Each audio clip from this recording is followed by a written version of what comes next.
Good morning, students. Today's cue card is talk about a difficult word that you learn to pronounce. So कोई भी एक difficult word आपने describe करना है जो कि आपको प्रोनाउंस करने में डिफिकल्ट लगा. आपको इंग्लिश का कोई भी एक वर्ड चूज करना है. जब आपने फर्स्ट टाइम वो वर्ड देखा था, पढ़ा था या सुना था, तो उसमें क्या डिफिकल्टी आपको फेस हुई, ये चीज जो है वो आपने इस क्यू कार्ड में डिस्क्राइब करनी है. I hope the meaning of this question is clear. Let's see what are the bullet points now. What is this word? ये कौन सा वर्ड है? Where did you read it for the first time? और आपने इसको कहाँ read किया था first time? How do you find the meaning of the word? और आपने इसका मीनिंग कैसे पता किया? Why you found it difficult to learn? और ये आपको क्या डिफिकल्टी आई इसमें, क्यों ये वर्ड आपको डिफिकल्ट लगा? अगर बुलेट पॉइंट्स के हम टेंसेस की बात करें तो ये वाला जो बुलेट पॉइंट है ये हमारा प्रेजेंट में जाएगा और जो नेक्स्ट बुलेट पॉइंट है इसमें डिड लगा हुआ है. इसका जो हमारा आंसर होएगा वो पास्ट में होएगा. And how do you find it? आपको ये कैसे जो है ये वर्ड का मीनिंग आपने पता किया, आपने इंटरनेट की हेल्प ली है, कौन सी चीज की हेल्प ली, वो आपने इस पॉइंट में डिस्क्राइब करना है. And why you found it difficult, और ये आपको क्यों डिफिकल्ट लगा, इसका भी आंसर जो है वो पास्ट में जाएगा. क्यों? क्योंकि हमारे पास पास्ट फॉर्म दी हुई है. आपने इसके जो बुलेट पॉइंट्स है उससे टेंसेस जो हैं वो भी आप चेक कर सकते हो. उससे भी आपको क्लैरिटी हो जाएगी कि उसका आंसर पास्ट में होगा या प्रेजेंट में होगा. आई होप ये जो क्वेश्चन है क्लियर है. अब फटाफट से देखते हैं इसका sample answer. Let's move ahead. Words are amazing. Words amazing होते हैं. They can make us imagine things. वो हमें बहुत सारी चीजें इमेजिन करने में हेल्प करते हैं. एक्सप्रेस कॉम्प्लिकेटेड फीलिंग्स, और हमारी जो कॉम्प्लिकेटेड फीलिंग्स हैं उनको भी एक्सप्रेस करने में हेल्प करते हैं. मीन्स कि वर्ड्स के थ्रू ही जो है वो हम अपनी फीलिंग्स दूसरे के साथ शेयर कर सकते हैं. And bring people closer together, और लोगों को क्लोज लाने में भी हेल्प करते हैं. But some words are tricky, लेकिन कुछ वर्ड्स ऐसे होते हैं जो कि ट्रिकी होते हैं. In my own experience exploring language, I came across a tough word that always made me struggle to say it right. अगर मैं अपने एक्सपीरियंस की बात करूं तो जब मैं लैंग्वेज को सीख रही थी, एक्सप्लोर करना मतलब किसी चीज के बारे में और जानना, तो जब मैं लैंग्वेज को सीख रही थी I came across a tough word, तो मेरे को भी एक टफ वर्ड मिला that always made me struggle to say it right, जिसको कि बोलने में मुझे हमेशा ही प्रॉब्लम होती थी. This word taught me how language can be like a balancing act full of twists and turns. ये जो वर्ड है इसने मुझे सिखाया कि कोई भी लैंग्वेज सीखना ये एक बैलेंस का एक्ट है, और इसमें बहुत सारे ट्विस्ट एंड टर्न्स आते हैं. ये नहीं कि हम एक स्मूथ जो है वे से वो लैंग्वेज को सीखते जाए. कोई एक पर्टिकुलर मेथड नहीं है जिसके थ्रू कि आप लैंग्वेज को सीख सकते हो. बहुत सारे ट्विस्ट एंड टर्न्स आते हैं. Let's read ahead. The special word is remuneration. ये कौन सा वर्ड है जो कि मुझे डिफिकल्ट लगा था? वो है रेम्यूनरेशन. अब ये रेम्यूनरेशन होता क्या है ये हम आगे डिफाइन करेंगे. पहले मैं ये बताऊंगी कि ये मैंने कहाँ पढ़ा और कहाँ सीखा था, because it was required by our bullet point. तो हमें पहले ये डिस्क्राइब करना है कि मैंने ये वर्ड कहाँ देखा. I first encountered this word during my graduation. Graduation के टाइम में मैंने फर्स्ट टाइम ये वर्ड देखा था. It was in my accounts chapter, मेरे अकाउंट्स के चैप्टर में था. It made me curious about what it meant, और ये मुझे बहुत ही क्यूरियस करता था कि इसका मीनिंग क्या है. मतलब कि मेरे को ये वर्ड जानने की बहुत ज़रूरत होती थी. क्यूरियस मीन्स मैं इंटरेस्टेड थी इस वर्ड का मीनिंग जानने के लिए. I was eager to find out what it was all about. और ईगर भी उसका भी सेम ही मीनिंग होता है. ईगर मतलब भी इंटरेस्टेड. मेरे को ये वर्ड सीखने में बहुत इंटरेस्ट था. To understand this word I used dictionaries. अब मैंने इसका मीनिंग कैसे पता किया? मैंने डिक्शनरी का यूज किया, encyclopedias and the internet to find the information.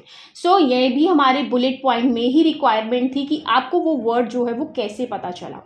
तो मैंने बोला है कि डिक्शनरी देखी मैंने एनसाइक्लोपीडिया को भी देखा, और मैंने इंटरनेट में भी इसका जो है मीनिंग क्लियर करने की कोशिश. I learn that this word has very interesting and simple meaning. और मैंने ये देखा कि इसका तो बड़ा ही सिंपल मीनिंग है. अब क्या मीनिंग होता है? I am going to define that.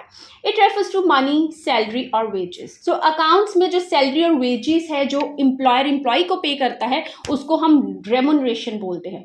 तो ये जो इसका मीनिंग है, आप इसको वर्ड के साथ ही इसका मीनिंग भी डिफाइन कर सकते हो और देन जो है वो बाकी की इन्फॉर्मेशन प्रोवाइड कर सकते हो.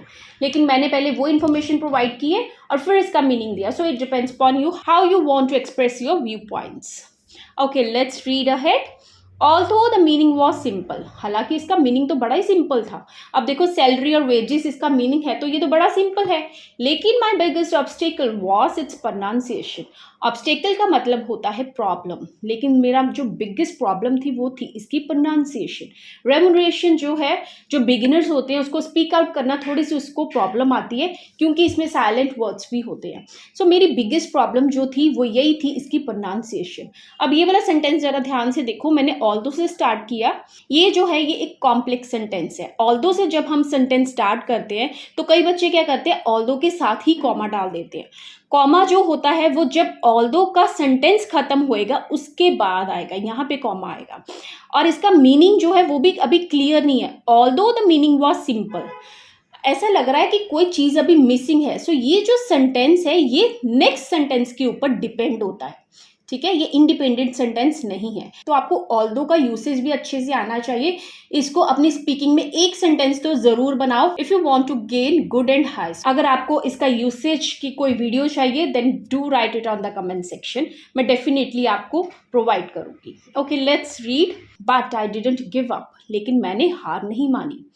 I asked for help from the people who love the language. जिनको ये लैंग्वेज पहले से ही आती थी, मैंने उनसे हेल्प ली। With their advice, और उनकी एडवाइस के साथ मैंने क्या किया, I broke the word into smaller pieces. मैंने उस वर्ड को छोटे छोटे पार्ट्स में डिवाइड किया। That were easier to handle and practiced.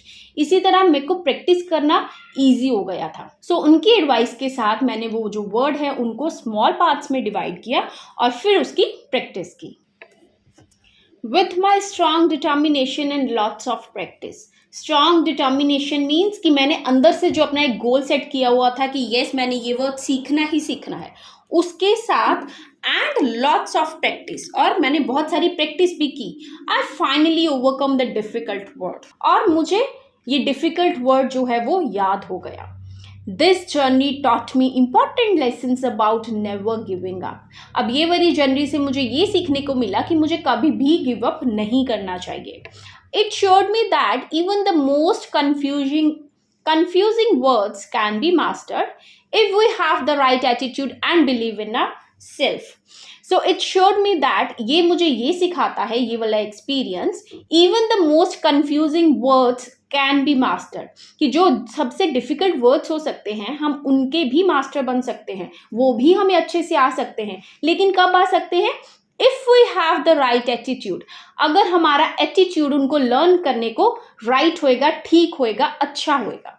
And believe in ourselves, और अगर हमें खुद पे बिलीव होगा। अब बहुत सारे वर्ड्स हमें डिफिकल्ट लगते हैं तो हम सोचते हैं कि ये लैंग्वेज ही गंदी है, या ये इंग्लिश कैसी लैंग्वेज है, ये मैं नहीं कर सकता, ये मेरे बस की बात नहीं है। तो वो सारा हमारा राइट एटीट्यूड में काउंट नहीं होता, वो हमारा नेगेटिव एटीट्यूड होता है। सो आप कोई भी वर्ड जो है वो लर्न कर सकते हो, लेकिन आपका एटीट्यूड राइट होना चाहिए और आपको अपने ऊपर बिलीव होना चाहिए। And now let's come to the conclusion.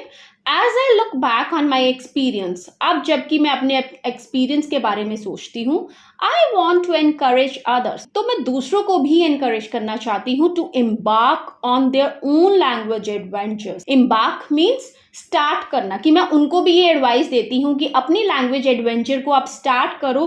कोई भी लैंग्वेज है आप सीख सकते हो। मैंने अपने एक्सपीरियंस से ये सीखा कि मुझे दूसरों को भी एनकरेज करना चाहिए कि वो अपने लैंग्वेज जो एडवेंचर है उसको जल्दी से स्टार्ट करें। Embark means to begin, to start.